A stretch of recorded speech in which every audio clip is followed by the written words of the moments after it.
Is 10.2 Guardians of the Dream the final Dragonflight patch? We're just gonna kind of jump straight into the topic. Hey, it's Soul. This is a video. Please like it, subscribe to the channel to show some support. I'd really appreciate it. So 10.2 just unveiled like the other day with a preview and a now active PTR. So check it out if you want to. And if you're interested in broader information, I'm gonna have links in the description below and somewhere like in the upper corner.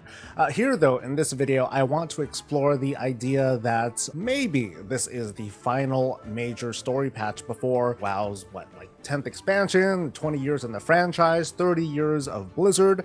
I could see it now. World of Warcraft, the Eras Tour. There are some new talking points to share that support the idea of 10.2 being like it before the next expansion. There are also obvious facts to suggest that no, we're not quite done yet.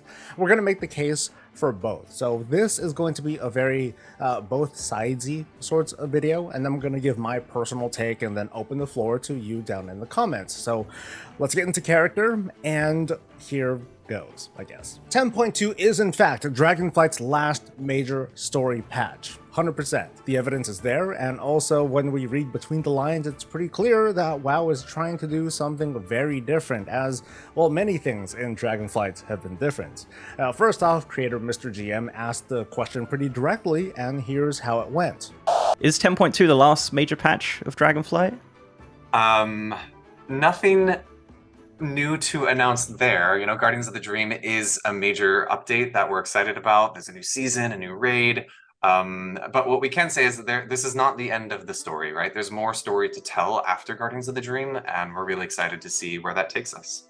It's not unusual at all to see the devs be like a little bit coy about answering anything that's outside of the immediate subject. In this case, you know, what's going on in 10.2. But this is also a very easy question, right? Like it never did, but it doesn't take a lawyer to say something like, yes, we can expect like a patch 10.3, and there are a few surprises ahead of the fateful confrontation with Farak. An unwillingness to say something so simple, like whether Dragonflight is going to have one final arc after this, is pretty suspicious. And here's something else. In an interview with Icy Veins, the developers revealed that a dragon riding manuscript will be made available as an ahead of the curve achievement. Traditionally, an ahead of the curve mount, you know, the heroic mount, is given for the final raid of a given expansion. This has been happening since, I believe, Warlords of Draenor.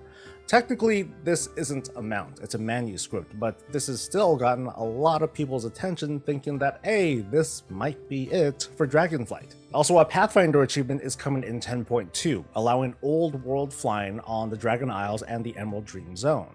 I don't think it's much of a secret that while the WoW team is making a big push towards accessibility in Dragonflight, many on the inside see old flying as this kind of non-interactive sort of gameplay thing. It's basically an invincible pause button that takes you almost fully outside of the game, while dragon riding, it's, you know, even though it's still flying and it's faster flying, it keeps us in the game with the physics and the constant motion. Whatever the case, it's coming, old world flying to Dragon Isles, you know, it's coming once we fulfill the usual requirements of having proved that we've been playing the game. We can make up some conclusions, like, okay, maybe the WoW team isn't going to make any more zone content after this patch, or if they do, it's going to be an area that just doesn't allow flying, or that maybe it might not be another major story patch to this. Instead, we may get something like Shadowlands Season 4, like a celebration of all the existing raid and dungeon and outdoor stuff, and then that's it. Also consider this. Farak has been turning out to be a pretty good villain, and it would be a great capstone encounter to this particular expansion. Most of the big stories are completed, and there isn't really a huge rush to jump back into what Iridicon's up to after he basically Sylvanas out of the story. Like, ooh, I'll be back when it's time to sell more expansion boxes, you heroes. WoW's narrative tends to move pretty fast. You could look at Vironoth for a more recent example. And coming from me, I would want to give every opportunity for the story to just breathe a bit so we can let like other important details catch up, like, hey, what's going on over in Silithus? And of course the rest of Azeroth. What's the political landscape between the Horde and Alliance and the leadership within? Yes, those subjects aren't like world-ending threats, but we don't need that level of urgency for a game to feel fun. And during this expansion that's full of deviations, I think it would be pretty cool to see Farok as the final boss of this expansion, while the story of the dragons versus the incarnates, it kind of, takes a break to let the current events settle. Finally, and this is very speculative, the WoW team might be pushing for a summer release of its next expansion. Now, most of its releases did happen in the last few months of the year, but Legion and Battle for Azeroth, those launched around late summertime or so. It stands to reason that if not for the shutdowns during 2020, Shadowlands probably would have also launched in the summer. Same goes with Dragonflight and the next and the next.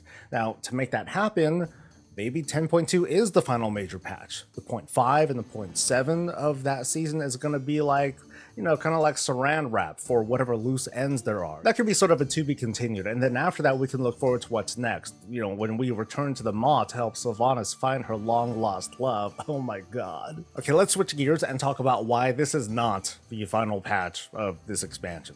Dragonflight has been on a very tight and a very brisk schedule, and big props to the WoW team for handling it however the heck that they're doing it. In the Mr. GM video, they point that out as well. The patch cadence has been very consistent, and having the usual like 0.1, 2, and 3 patches, it sticks to the usual length of an expansion, which is 2 years. That's enough to get a lot of gameplay and story in, and the story can go any number of directions when we start playing with these pieces. Obviously, Farok may not be the last incarnate that we defeat. Iridicon can be brought back at pretty much any time when it's time for Void stuff. Vyranoth might pull a fast one during this patch, and then suddenly she's enacting her own plan against the Titans and Azeroth, but in her own way. Or maybe it was the plan all along with Iridicon. It could also be that both Farok and Vyranoth are taken out in the grand finale, or even that they both live. Like, what if we cleanse Farok of his Shadowflame corruption, and he also becomes this very begrudging ally who, more than anything, realizes that Iridicon doesn't have Azeroth's interests at heart. I'm also just not very convinced that these small hints mean 10.2 is like it for Dragonflight. There's simply no reason really to end it earlier than it should, but let's go over these talking points again. Pathfinder in 10.2 can mean a lot, and it can mean nothing, and I'm leaning towards nothing. Like, I think it's cool that regular flying is coming to the Dragon Isles, but it doesn't automatically mean that, there's going to be no new activities brought to these zones, or that a new 10.3 zone can't work out just fine with both types of flying existing. 10.3 doesn't even really need to have a new zone either. Like patch 8.3 didn't, it just revamped 2 old zones, the Vale of Eternal Blossoms and Oldham, for some storytelling. 10.3 could also mean a bigger return to the Eastern Kingdoms or Kalimdor, complete with like full-on dragon riding on those continents. We've been seeing the rollout happening behind the curtain. Also, messaging is important in any interview, notably here when fans are trying to get all the answers that they can. Acknowledging the existence of 10.3 can distract viewers. I mean, not in a bad way exactly, but it just gets viewers to start thinking a bit too far ahead, maybe even like psych them out of what's coming, what's coming first, sort of demotivating them. For the developers to not say anything or be very coy about it, it makes people speculate. It makes people throw together YouTube videos talking about the what ifs and maybes.